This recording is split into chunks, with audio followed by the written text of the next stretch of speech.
actions will end up hurting American workers and American consumers. I reject any attempts to weaken Canada, to wear us down, to break us so that America can own us. That will never happen. And our response to these latest tariffs is to fight, is to protect, and to build. We will fight the U.S. tariffs with retaliatory trade actions of our own that will have maximum impact in the United States and minimum impacts here in Canada. We will protect our workers and our industries during this difficult period. But above all, we will build a new Canadian economy. We will build Canada strong. Se battre pour nos travailleurs, protéger notre économie et nos concitoyens, bâtir un Canada fort. Il est évident que les États-Unis. All right, just listening in there as the Canadian Prime Minister switches into French to respond to these tariffs being levied by the United States by President Trump. And of course, we saw yesterday those 25% tariffs on cars not made in the United States. And now in less than a week, the end of that pause as they extended the deadline for those tariffs to be in place for the two most closest allies to the United States, being Canada and Mexico. And of course, we haven't seen from Mark Carney a ton since he replaced Justin Trudeau, since he won that most recent election to be replaced, to put himself in position to be Prime Minister. Let's just continue to listen to him, because I believe he's going to take some questions right after this. We also are monitoring the stock markets here in the United States. Let's dive into this. The United States reached out to schedule a call. I appreciate this opportunity to discuss how we can protect our workers and build our economies.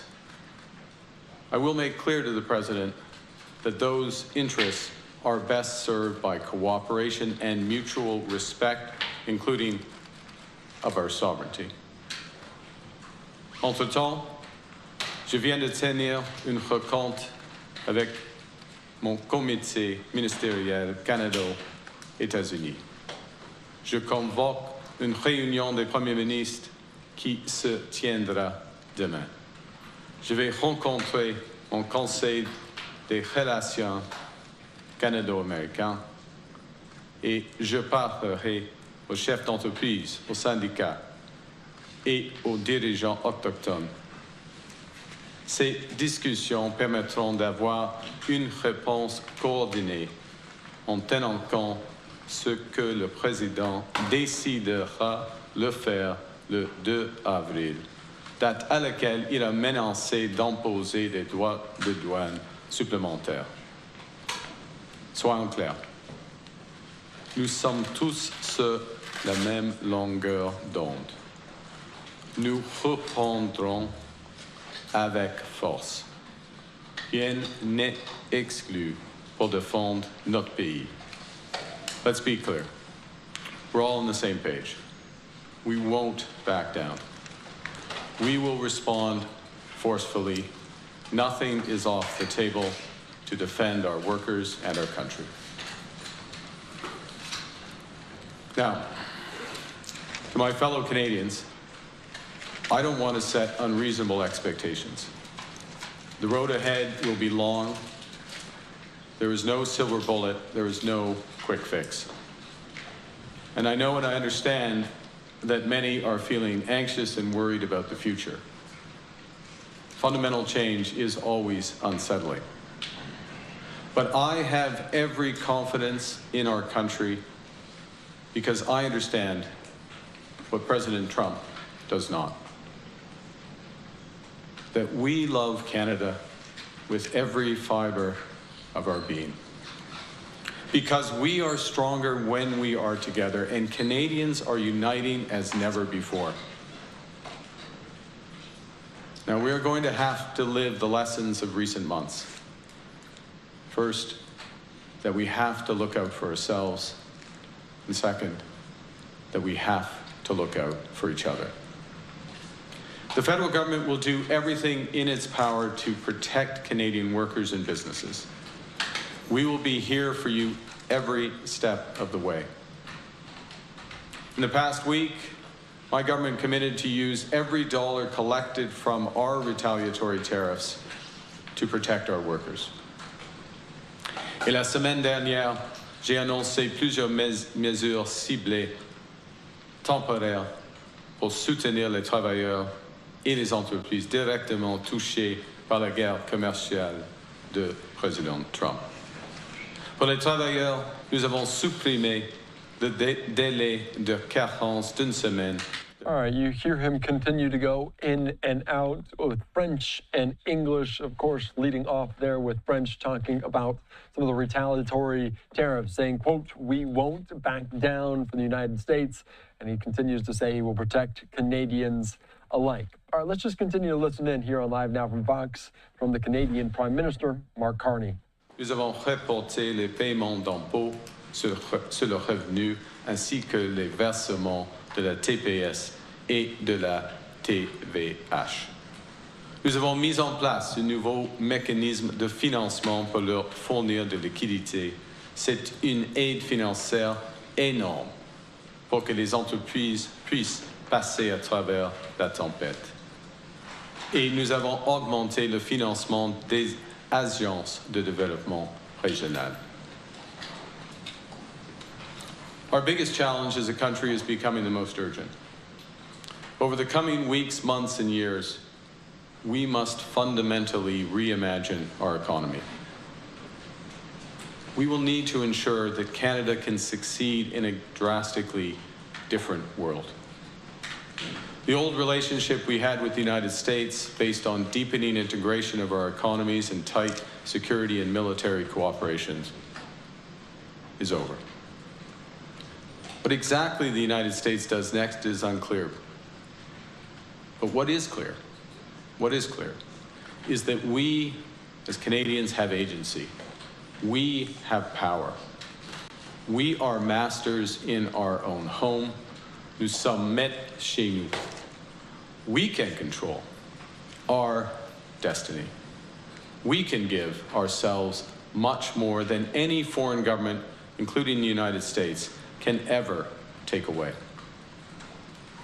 We can deal with this crisis best by building our strength right here at home. It will take hard work. It will take steady and focused determination from governments, from businesses, from labor, from Canadians. We will need to dramatically reduce our reliance on the United States. We will need to pivot our trade relationships elsewhere. And we will need to do things previously thought impossible at speeds we haven't seen in generations. But we can make ourselves more productive and therefore more competitive. We can break down internal trade barriers. We can build a stronger and more resilient economy. And that's what I'm squarely focused on as your Prime Minister. During my first 9 days as Prime Minister, I came to an agreement with the provinces and territories to remove all exemptions under the Canada Free Trade Agreement. As a federal government, we created a first mile fund to provide capital to build transmission and transportation networks to link extraction sites to rail lines and roads.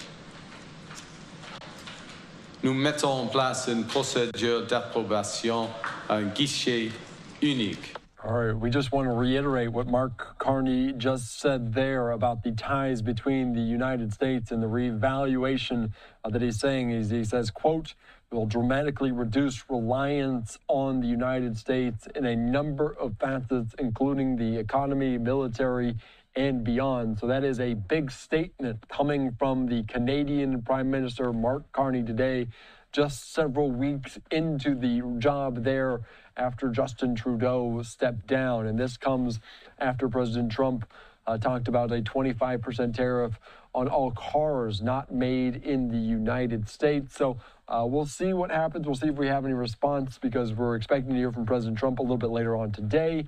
We'll see if he has any response to this. But let's continue to dive into what he's saying there north of the border. To accelerate the time frame to build them. Hier, je me suis engagé à créer un fonds de réponse stratégique pour le secteur automobile. Un fonds de 2 milliards de dollars qui protégera les emplois des travailleurs touchés par les tarifs de M. Trump.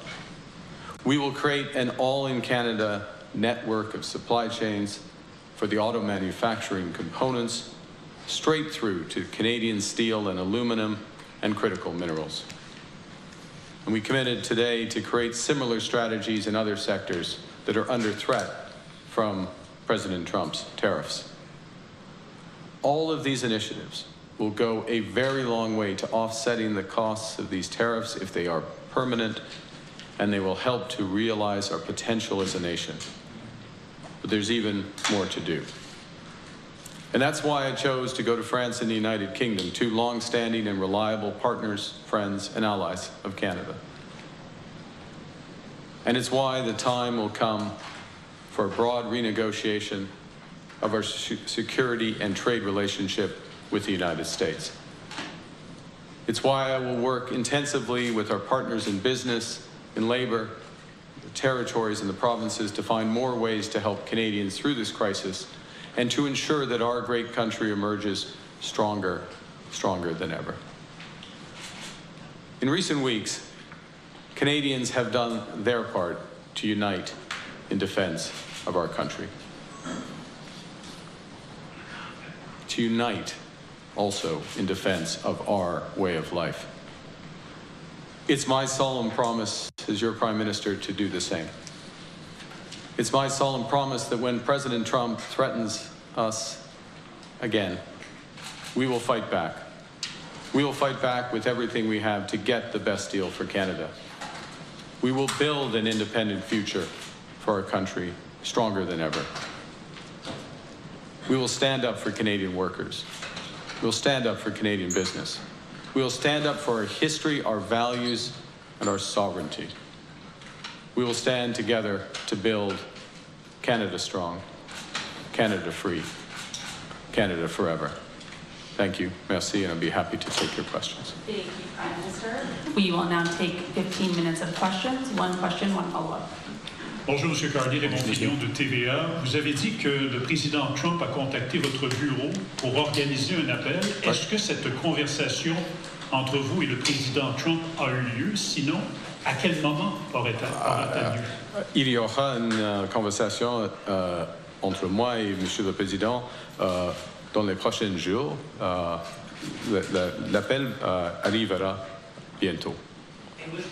The question was whether the President and I have spoken following his office contacting mine to arrange the call.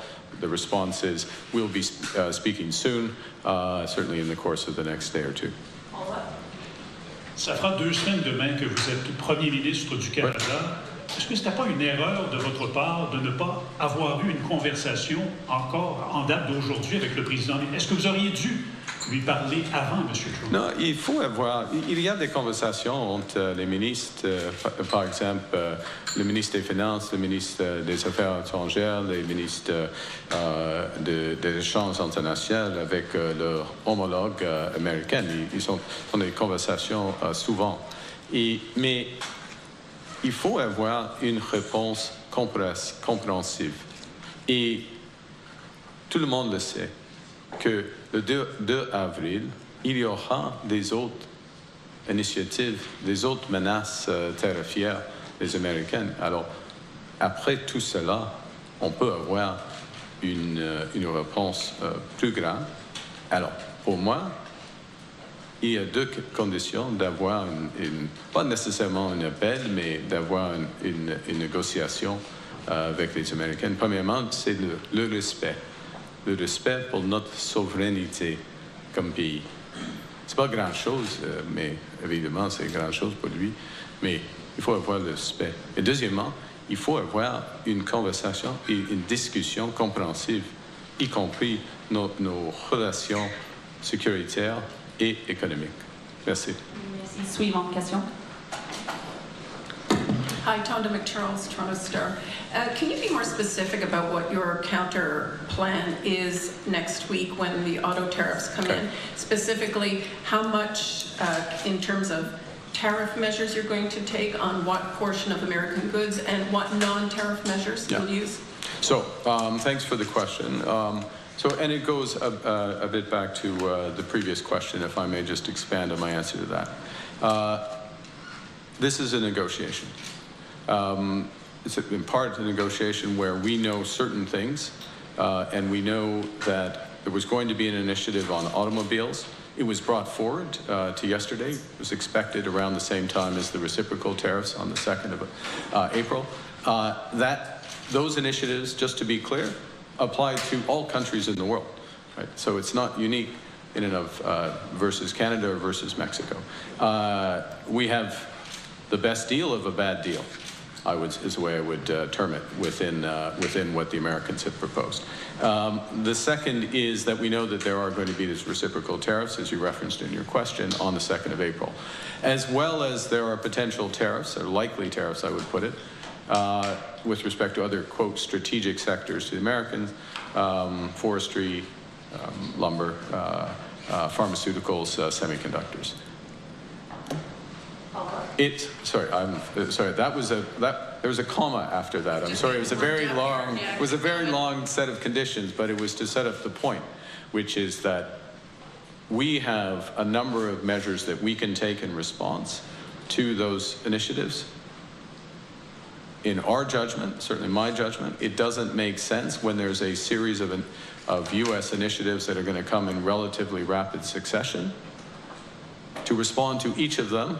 We're going to know a lot more in a week, and we will respond then. And in a negotiation, it doesn't make sense to tip your hand and say what you're going to do going forward. So ça c'est la circonstance en français, si tu veux. Juste le message clé. OK. C'est une négociation. Il y a des initiatives des Américaines, y compris les tarifs d'avril, les tarifs contre le bois d'œuvre, par exemple, et d'autres. Ça vaut mieux pour le Canada. Ça vaut mieux pour le Canada de réagir après tout cela, OK, avec la transparence. Et on va le faire. Ça, c'est clair.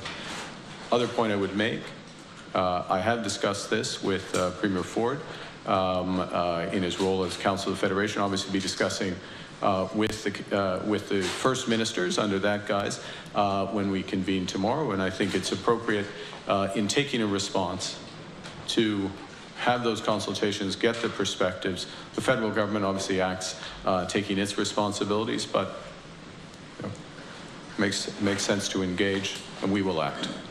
President Trump today warned Canada about responding and retaliating, warning that he will escalate his response against Canada, and your minister, Mr. LeBlanc, has spoken to Mr. Lutnick. What message, then, are you taking from that? And are you prepared to bear the brunt of that escalation threat from Mr. Trump? How much pain can Canada take? Well, look, our responsibility, my responsibility, Minister LeBlanc, Minister Champagne, Mr. Joly, the Cabinet, the government, our responsibility is to Canada and is to get the result for Canada. So our response will be calibrated in order to achieve that. We choose our own allies in Canada. We choose how we engage those allies. We are sovereign. So I take note of the President's comment. I don't take direction from it. Next question. Hi, Hannah Birdie, CTV News. Will you or any cabinet officials be heading to Washington to meet with the U.S. administration? It's possible that some cabinet officials will. I think, given the timelines, the President and I will speak, as I mentioned. I look forward to the discussion. We'll see where we go from there. Follow-up? And just to follow up on Tonda's question, what do you think about President Trump threatening Canada with more tariffs if Canada works with the EU on countermeasures? Well, look, we're a sovereign nation. We take our own decisions. I take note of his comments, nothing more. Next question. Mr. Carney, Mackenzie Gray with Global News.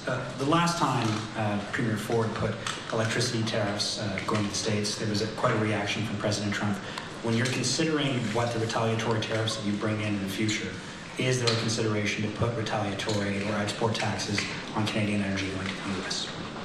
Look, we have many options, and we will use them judiciously. And so, on oil and gas, that is an option that you're considering putting an export tax on? Look, yeah, as I said a moment ago to Ms. McCharles, it's a negotiation. You don't, you act when you act. You don't pre-commit. Thank you. Next question. Oui, bonjour, M. Carney. Bonjour. Pour faire suite à la question de mon collègue, quand même, il y a eu une escalade, vous l'avez dit vous-même. Est-ce que c'est de plus en plus probable que le Canada décide de mettre une taxe sur ses exportations d'énergie? Est-ce que la probabilité a augmenté? C'est une option, mais pas plus que ça. Pas plus que ça. Follow-up? Je veux vous amener sur un autre sujet. Hier, quand vous étiez à Kitchener et que vous avez parlé avec des sympathisants libéraux, vous avez dit que vous avez besoin d'un gouvernement majoritaire parce que vous voulez faire des gros changements. Est-ce que ça pourrait être perçu comme un excès de confiance de votre part? C'est pas un excès de confiance. Il faut gagner chaque vote. Mais ce qui est nécessaire, surtout dans cette situation, est que le gouvernement a un mandat clair et fort. Ça vaut mieux d'avoir un mandat clair et fort afin d'avoir une grande négociation, une négociation compréhensive, une négociation probablement la plus importante négociation pendant notre vie, surtout pendant ma vie. Hein. Quand je suis né, le pacte d'auto a été créé et maintenant c'est fini. C'est fini avec les tarifs. Hein. Alors, c'est très, très sérieux cette situation. C'est très sérieux les tarifs sur l'aluminium et l'acier. C'est très sérieux la possibilité des tarifs sur le bois d'œuvre et tout cela. Alors, il faut avoir un mandat clair et fort. Et j'essaie de l'avoir, mais on verra. Madame. It's important to have a strong and clear mandate coming out of this election, given the seriousness of the situation in autos, in forestry, in aluminum, semiconductors, across a range of industries. We haven't seen, this is the biggest, if I didn't say this exactly, but I'll resume, the biggest crisis in our lifetimes. And the government is going to need to act, and the stronger the mandate is, the more effective we are going to be getting the best deal for Canada with respect to the Americans. Madame. Suivante question. Bonjour, M. Carney. Laurence Martin de Radio-Canada. L'Ontario semblait croire qu'il pourrait être touché par des tarifs moins importants sur l'automobile que peut-être d'autres juridictions. C'est correct. Est-ce que c'est vrai? C'est vrai. C'est votre compréhension? Oui, ouais. OK, continue et je vais répondre. Non, mais c'est ça ma question. Est-ce que c'est ce que vous avez compris aussi? Les tarifs, par exemple, pour le Japon et la Corée. All right, you're also just continuing to listen in as he goes between some French questions and also English questions, answering both in both languages. And of course, he also mentioned the election that is coming up in just over a month, the formal kickoff to the April 28th election. The race to govern Canada is underway. Of course, the party leaders crisscross the country to sell their vision of Canada's future amid these ongoing tariffs. He also said he wouldn't respond to each tariff being levied by President Trump against Canada. He'll wait until Tuesday to see what it is in its entirety, saying, quote, "This is a negotiation." Let's continue to listen in to Mark Carney here on Live Now. I think you follow the point, yes. Quand vous allez parler à M. Trump dans les prochains jours, à votre avis, là, quelles sont les chances que vous le fassiez reculer sur les tarifs sur l'automobile? C'est une bonne question. Je crois que M. Trump, M. le Président, il a déjà identifié 5 secteurs stratégiques pour l'économie américaine. Les autos, le bois d'œuvre, l'acier, l'aluminium, c'est un secteur évidemment, les semi-conducteurs et puis le pharma. Il a une stratégie qui utilise des tarifs. Alors la possibilité de revenir en avant, ça c'est difficile. Mais la nécessité de changer son propos, son initiative d'hier, ça existe. Alors, on verra, mais ce sera une appel, pas le point final. C'est le commencement de négociation, c'est pas la fin. Ce sera pas la fin. Do you need it in English? Or, yes, please, thank you. Look, the president has identified 5 strategic sectors. I listed them. Hopefully they were clear. Pharma, forestry, lumber effectively, steel and aluminum, autos, Chips. Semiconductors, yes, thank you. Yes, I thought I mentioned it, but yes, semiconductors. Those are his 5 strategic areas. He will use a tariff strategy. He's been clear about this, to use a tariff strategy to repatriate as much activity of that to the United States. It's not clear that's going to change, okay?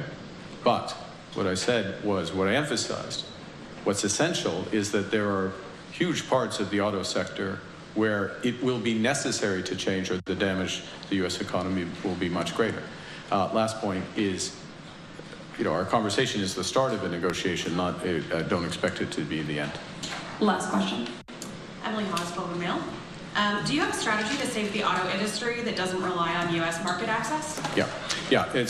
This is a crucial question, and I'm going to broaden your question if I may. I'm going to broaden the question to the 5 strategic industries I just referenced, all of which are important to Canada. And in fact, I would broaden it further to strategic industries that are important to Canada that are not on the list for the president. For example, critical metals and mineral. For example, artificial intelligence. For example, our energy sector, both clean and conventional.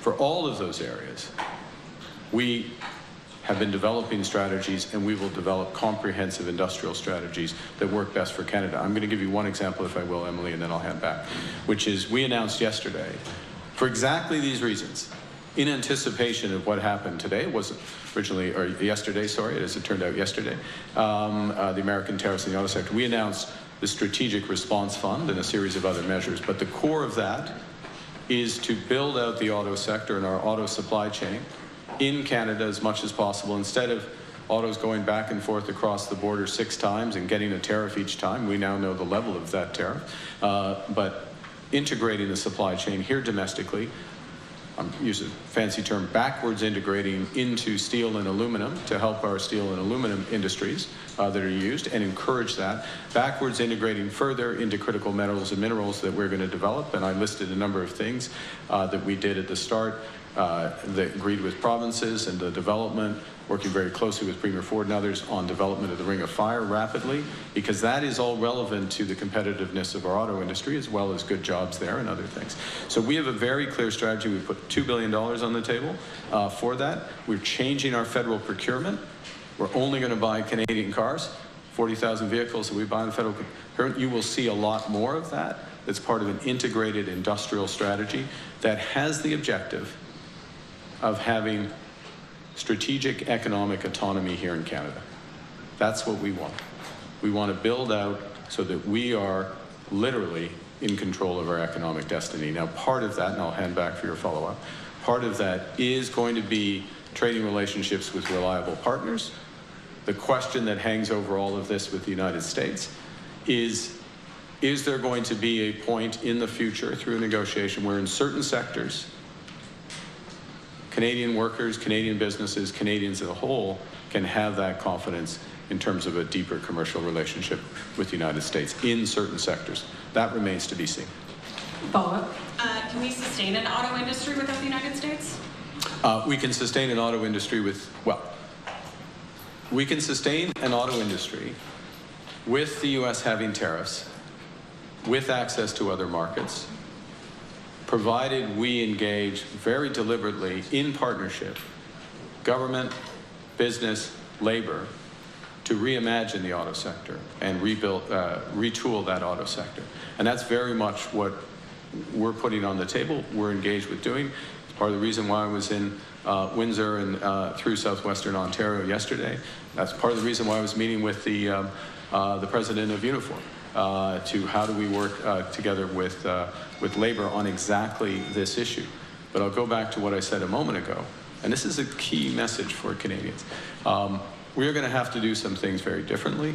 We're going to have to make some big changes, but we can make those big changes. We do have options. We do have agency. We do have power. We do have the resources, particularly if we work together. And so there is a big silver lining in this situation. We didn't ask for this fight. We've got it, and we're going to fight back. We're going to protect workers in the short term. But we're taking the lesson. We have to look after ourselves. We have to build Canada strong. You mentioned Thank you, everyone. That concludes today's press conference. Thank you. I think, in fairness to the others, that's probably the end, right? Thank you very much.